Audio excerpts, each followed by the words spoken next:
and I'm your school counsellor. And today I've got the pleasure of talking about happiness. So I'm going to do a presentation that hopefully will combine some of the positive psychology around happiness, but also look at a bit of the chemistry, what's going on in the brain. So our overview then, let's define happiness. What really is it? This is something that's actually been talking about for centuries, but what is our modern definition of happiness? Then let's try and explore what's the difference between pleasures and gratifications. And then, as I was saying, happiness in the brain. So we're going to look at some of the chemistry, what's going on, what's some of those good, positive, happy chemicals that make us feel much better. And then what are the ones that might possibly make us feel worse? And what can we do about those? How can we stimulate some of the good ones? So that's all going to feed into developing happy pathways.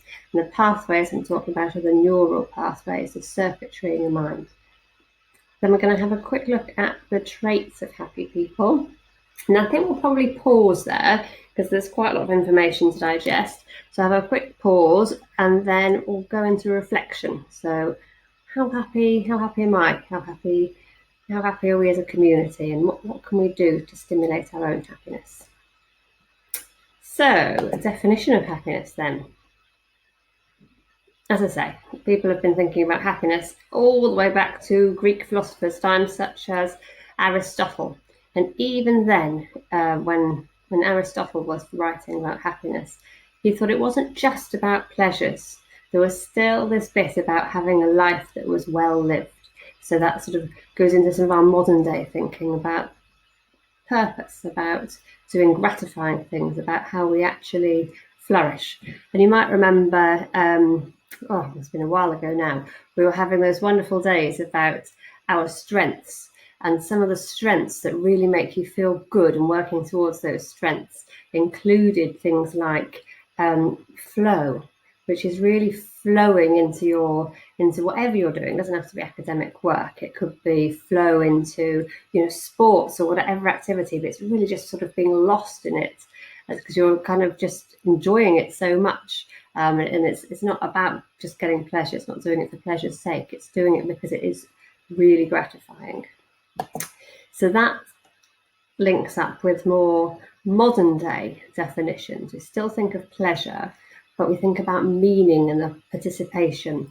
And Seligman is one of our modern positive psychologists that really looked at flourishing. And he thinks to really flourish in life, to really feel happy, we need to have meaning, we need to have purpose, and we need to be really committed to that purpose. So it links into having goals and having a drive to kind of reach those goals. But, some of that might be almost unconscious. As I say, like when you're playing sport, you're driven, you're working as a team, you've got that social connection going on, but, you can actually get lost in the flow of it. Sometimes the game ends and you think that was really quick. So let's have a look a bit more depth at the pleasures versus the gratifications. So, when you're thinking about what makes me happy, what do I do that increases my happiness? We can all take charge of this. We can all do things that make us feel better. And we all know that some of the things that we do don't make us feel so good. For example, being on your phone for a long time. Of course, it's great. Human connection gets you involved socially. But sometimes, we can all find that if we're just staring at scrolling through different pages, Instagram feeds, or whatever it is for a long time, you can get lost in it. But that's not the same as flow. That's actually when it's more procrastination sometimes, where you kind of look back and think, God, where did that hour go? What did I really do? What can I even remember of those feeds I just saw? Might be in some bits that were funny, but was it worth that amount of time? So this is really sort of thinking about the pleasures versus gratifications. So, it's a real pleasure to watch a sunset, to appreciate some beauty, to look at some art. I mean, that's all very pleasurable, and that's a great thing to do, flicking through magazines, having a look at what's going on. But that's still different to things that are really gratifying. So compared to a magazine, getting lost in a really good novel would be much more gratifying, or writing something yourself, or rather than looking at someone else's artwork and painting it yourself. It's when you're actually really engaged with something you're doing. And often the more that links to our strengths, the more gratifying it is. So if your strengths include like a real curiosity about life, for example, it might be like this lady sitting on this mountain. She's really achieved something. She's got really high up there. She'll have had to train to be able to master that. But it's also about the curiosity of life, about being able to see things, from high up, from a different perspective, to discover different lands. So, something that's really gratifying sometimes takes a bit more work, but it's worth having both elements in our lives, both the pleasure and the gratification. So let's have a look at why. Why are some things pleasurable? Why do some things give us gratification? And it does link very much to our brains, how they're wired, a bit of neuroscience. So in all our brains, we have a lot of chemical messengers. These are called neurotransmitters. And this is what actually helps us think. So, like as you can see from that picture, in our brains, there are absolutely loads of neurons, but each neuron has a gap between it and the next neuron. So to actually get the message through that gap, we have these chemical messengers, these neurotransmitters. And some of these chemical messengers will stick to different receptors, while others will not. And it depends which chemicals we're releasing at that time to how happy we feel, what our emotions are like. So let's look at the four main ones that actually increase happiness. So dopamine. Dopamine is a really important brain chemical for happiness because it really links to our reward system. So whenever we do anything that's a good thing for us, that our brain sees as helping with our survival, it has a little release of dopamine. Now, the worrying side of dopamine is it can actually also be related to more addictive behaviours. So when we keep doing things, that aren't so good for us, sometimes that's related to the release of dopamine, or at least the striving to have more dopamine. It's quite complex, dopamine, because, to say, it's our reward systems. It's when we get something good that's going to benefit us in survival terms, that we have this bit of release. But because we're always striving, to do something a bit different, that hit of dopamine won't always be the same. So if we keep doing the same thing again and again, habitually, called habituation, we won't get the same amount of dopamine. So that's really our bodies trying to say, you need to do something new, you need to expand, you need to develop in order to get it again. So if you keep doing the old tried and tested methods that you used to like, you probably find they just aren't quite as pleasurable anymore. So for example, a favourite meal that was really delicious and wonderful to you many times might just stop being as wonderful.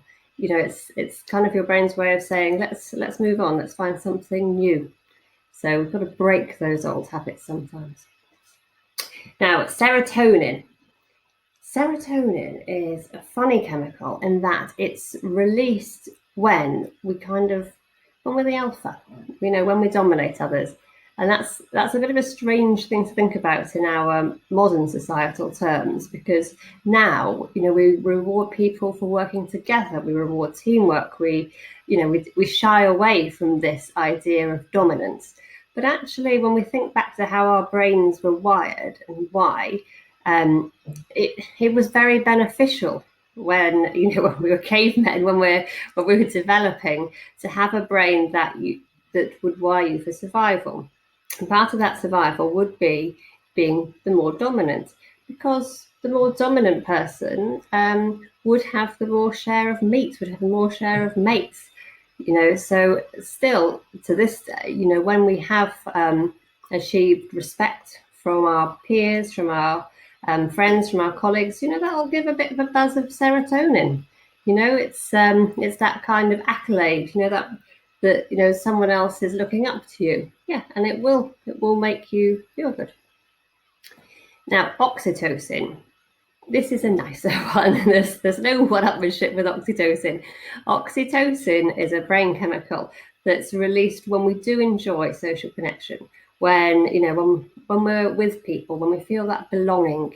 So it's something that's that's always present, even from a mother and baby. It's what brings the instant bond, the first start of the bond between mother and child, or father and child, because our brains releases oxytocin to say, yes, this is good, this is what we need. And we're having a hug, connecting with people, having a laugh with people. It's all going to be things that release that good feel-good chemical of oxytocin. And the more we feel connected with each other, the more we feel like we're part of something, that we do belong, the more release we'll have of oxytocin. Now, endorphins. You've probably heard of endorphins when you're thinking of exercise, or release of other chemicals that are going to help you sort of go on for longer. So this is another feel-good one, but it's kind of to help you through those hard times. So, for example, with runner's high, you might have heard of, when you've just ran absolutely loads, your body's worn out, you're aching, but you have that last push, that last release of endorphins to keep you going. And if we think about that in survival terms, again, this would have been really necessary, because think of we're wired the same way as a predator. So say a lion is chasing a gazelle, or the gazelles are still the same way as the lion, in terms of still needing the endorphins to go faster. So if the lion's kind of managed to capture that gazelle, and it's wounded and injured, and everything about it is saying collapse, let's capitulate, then needs that rush of endorphins and one last spurt to try and get away. So again, we still have this. We have these endorphins that are going to make us more able to last longer, to run further, to go on.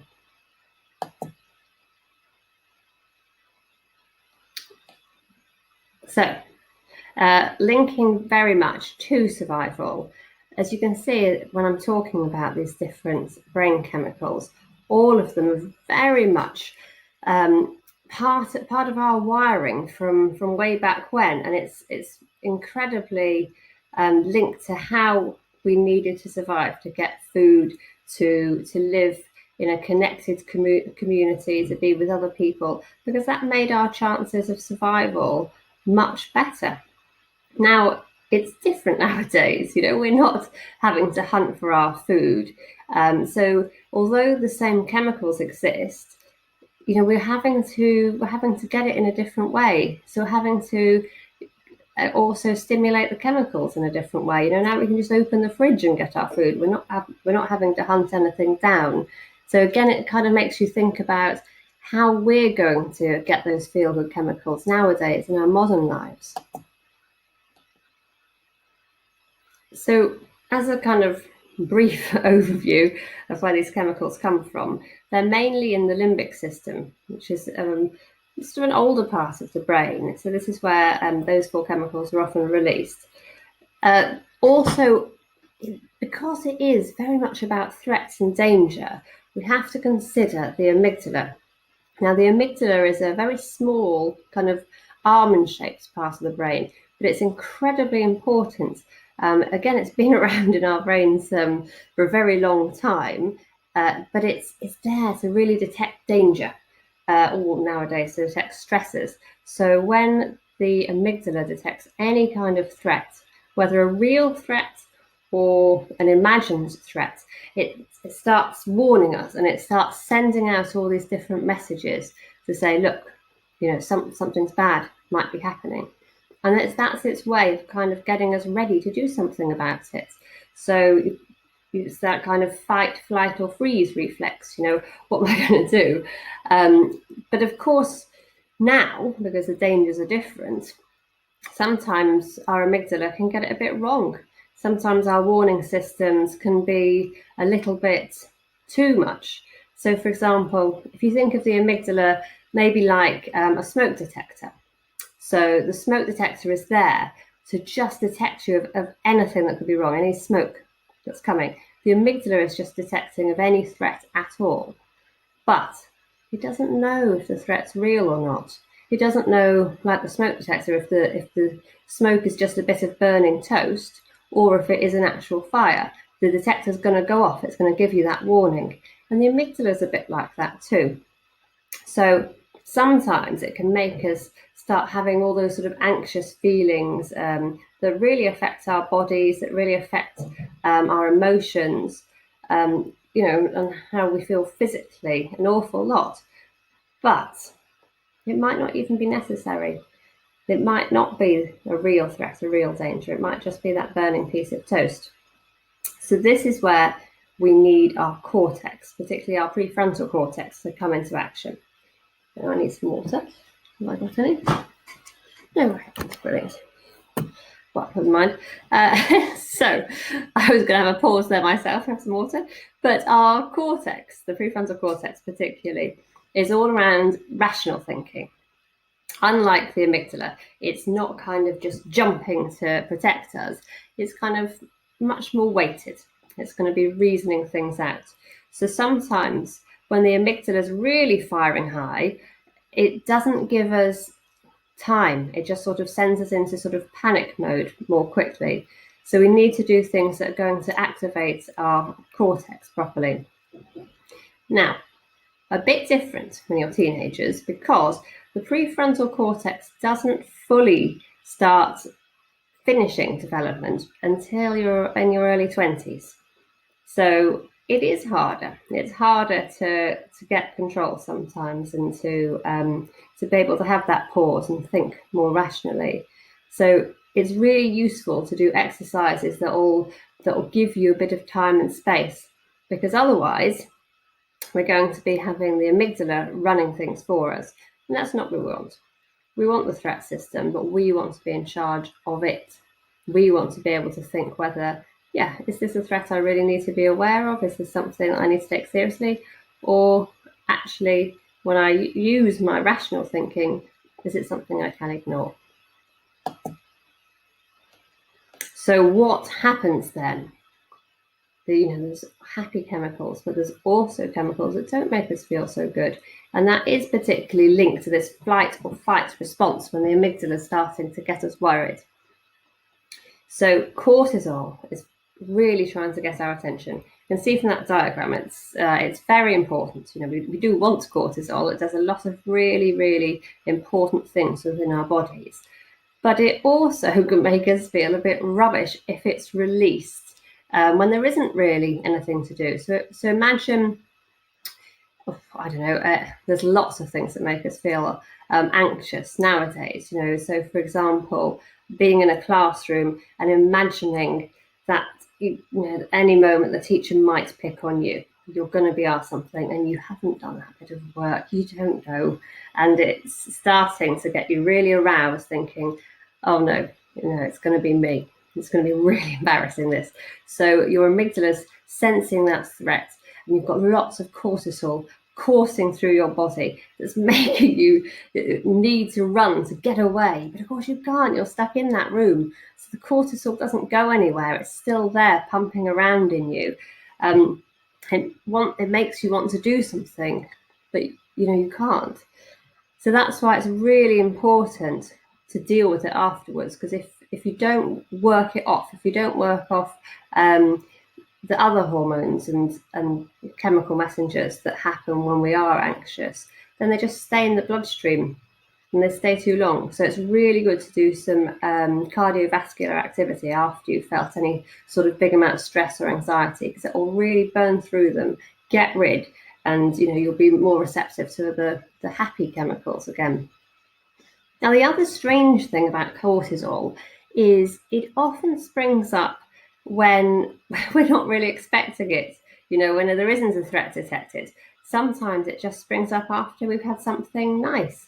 And it's that bit that, it's just kind of making you feel not quite right, but we're not sure exactly why. It's leading us to want to do something. So it might be that bit about, you've had a good meal, you're full, but still there's something there saying, oh, it's not quite right. So you're still reaching for the fridge and getting a chocolate bar. That's cortisol.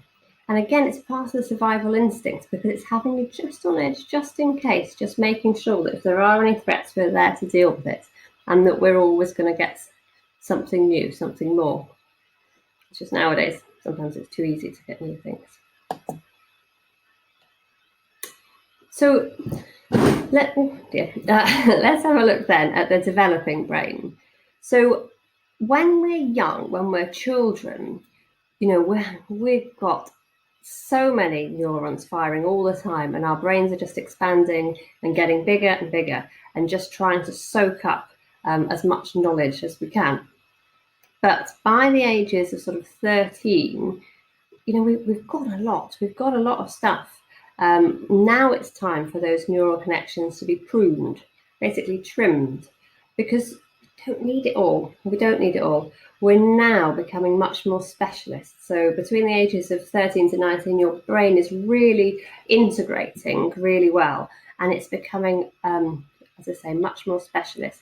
So it makes you think, if there's something that you want to be good at or you really like doing, you've got to be doing it. You've got to be practicing. You can't rely on, say, when I was in primary school, I was really good at playing violin. I haven't done it for quite a while, but, it's still there. Yes, it is still there. You won't forget how to do it, but you will lose some of it, because if you're not practicing, if you're not still making those neural connections, your brain will think, well, this bit hasn't been used too much, prune, and it will be trimming off some of the bits because it's thinking, well, that pathway has not been used, I don't need it.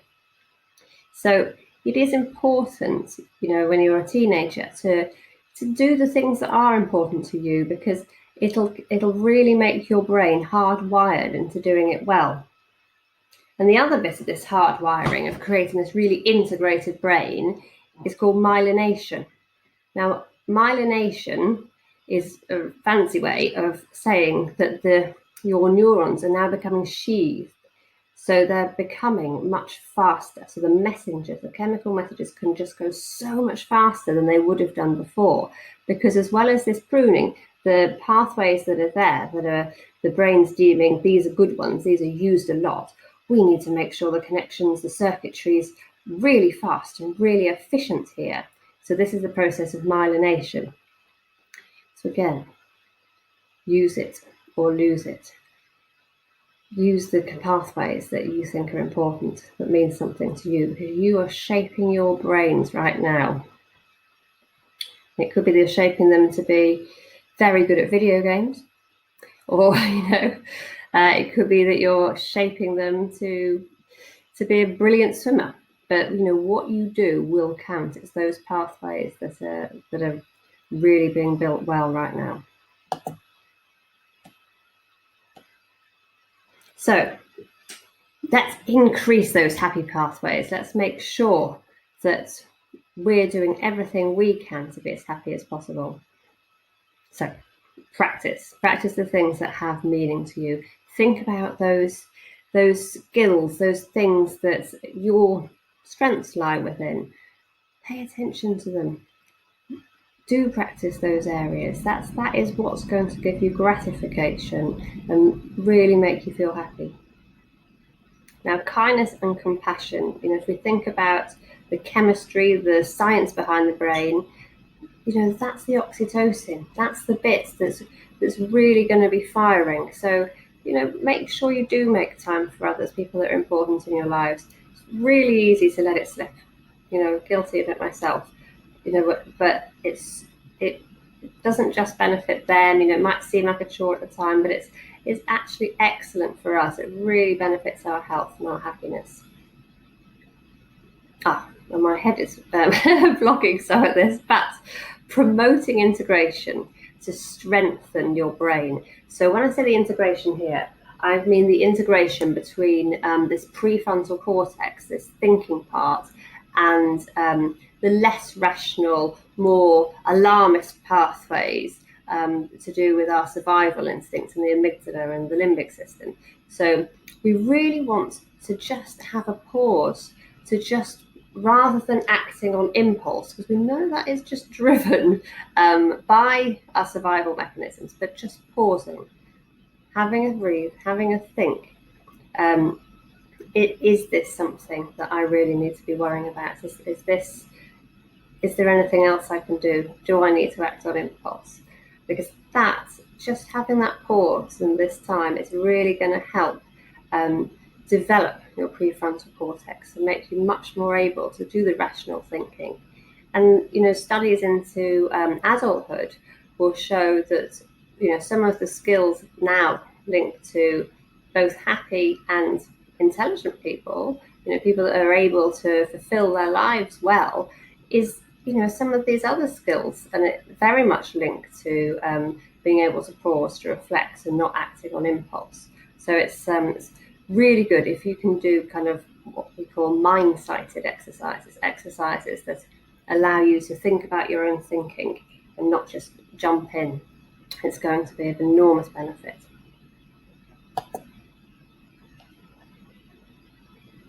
We're still here. No, we're not. Good. Now, it's not all doom and gloom. It's not just that if you don't use those pathways in your brain, that's it now forever. I mean, gosh, what about where does it leave people as old as me? No, it's fine. There is still what we call neuroplasticity. Our brains are still always changing, even when you're old. So we can all learn a new skill. It won't be as easy. This is why lots of advocates would say, you need to start learning languages at a young age, because your brain is much more able to absorb them due to these neuroconnections. But it's okay. Even at my wrinkled old age, we can still learn a new pathway. Now, learning a new habit, it's been found through research that it takes about 45 days to embed that habit. So we can have a new pathway to happiness, but we have to keep working on it. So you need to do it sort of like every day for 45 days, and then this new neural pathway will be formed.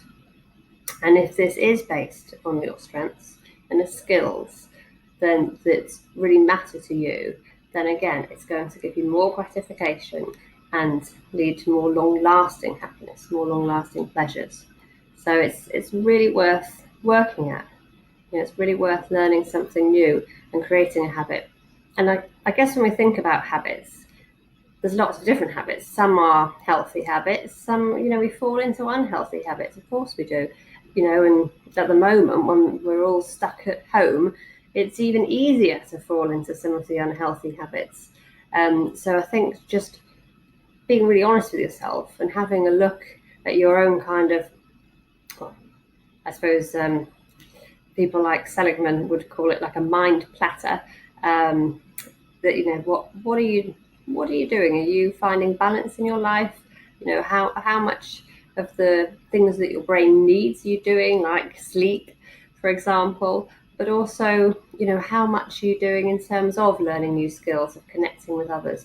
Those things that we know really increase happiness.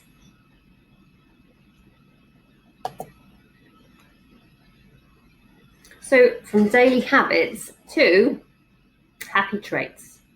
A trait is kind of like a bit of your personality, bit of what you're born with almost. So they found in research that traits of happy people include these three things. Happy people are often very optimistic. So that's a really good thing to kind of develop yourself. Even if you're not a very optimistic person, this is again something that you have the power to change, you have the power to work on. So unfortunately, we often have a rather negative bias.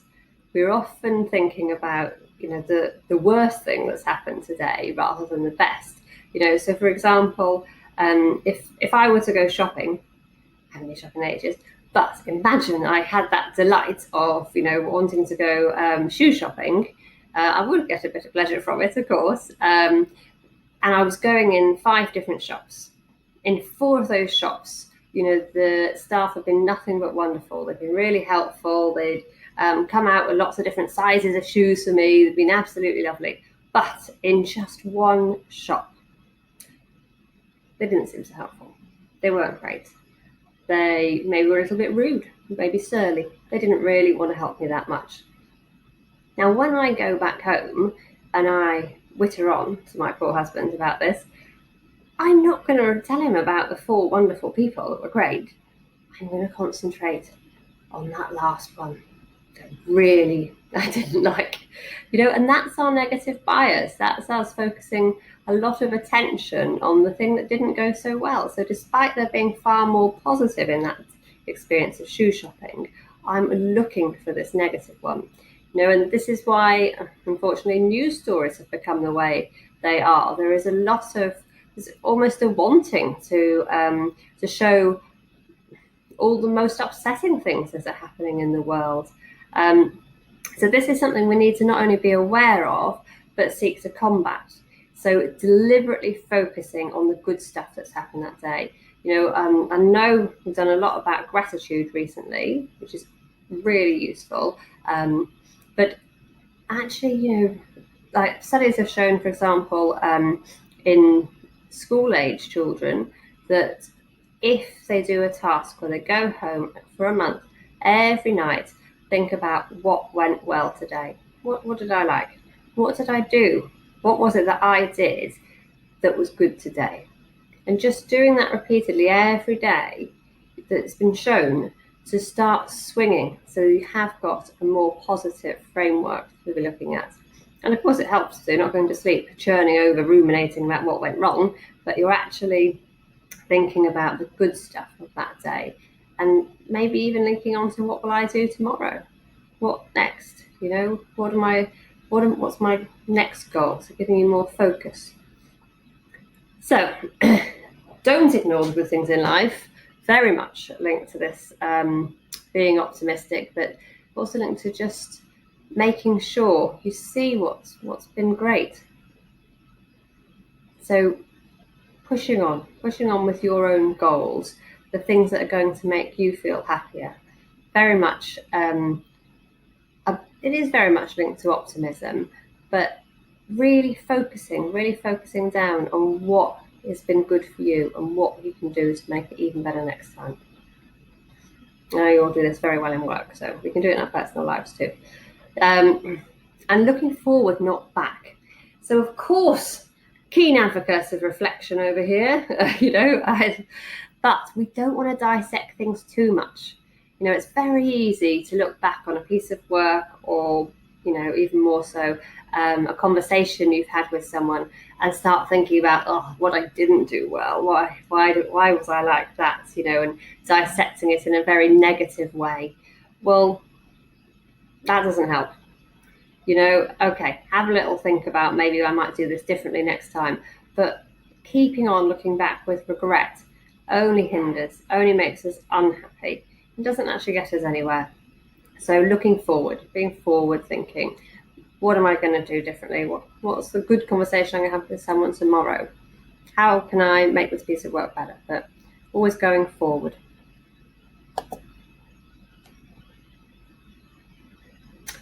And my big head is in the way again, but thinking some more about the traits of happy people. Why are these not coming up? Well, there should be 2 more pictures here to help illustrate it. Oh, there we go. Excellent, a bit slow there. So happy people approach life with zest. You might remember that from your strengths work. So the zest, a zest for life, is that that real sort of excitement about it. What am I going to get? What are we doing? Wanting to participate, having that curiosity, a real zest. Hope is also really important. We found the most happy people are also the most hopeful. And this, I think this very much links to optimism. So being hopeful, thinking well of the future, thinking well of other people, thinking well about what's to come, that is always going to make you more happy. The old adage of glass half full genuinely makes a difference in how you see the world. So thinking, well, next time it'll be good. And I think also it links into our own self-talk.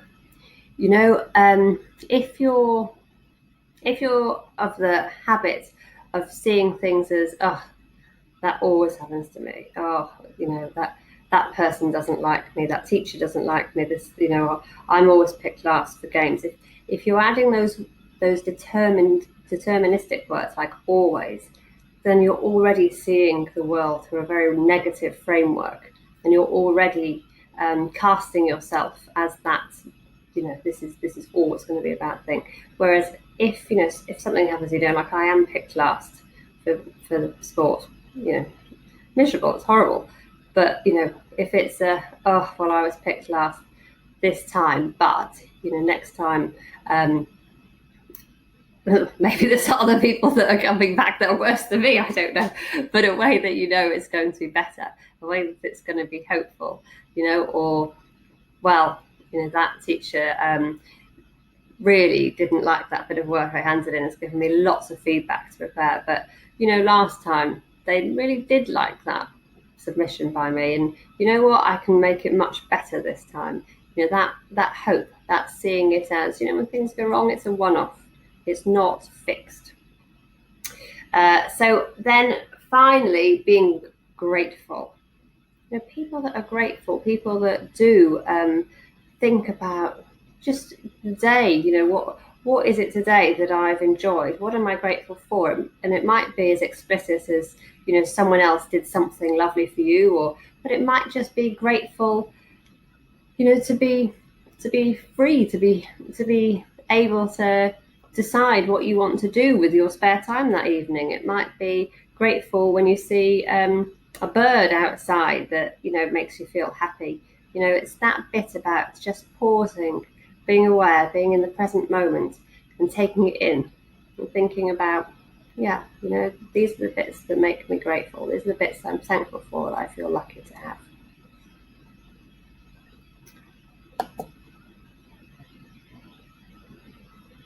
So I think I will pause there so we can digest some of what I've been talking about.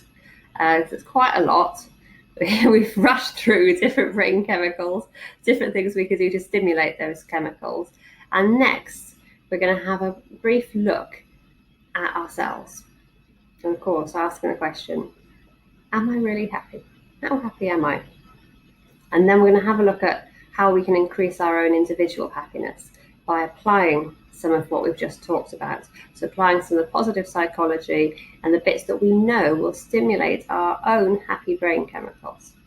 Okay, I'll pause it for now. Thank you.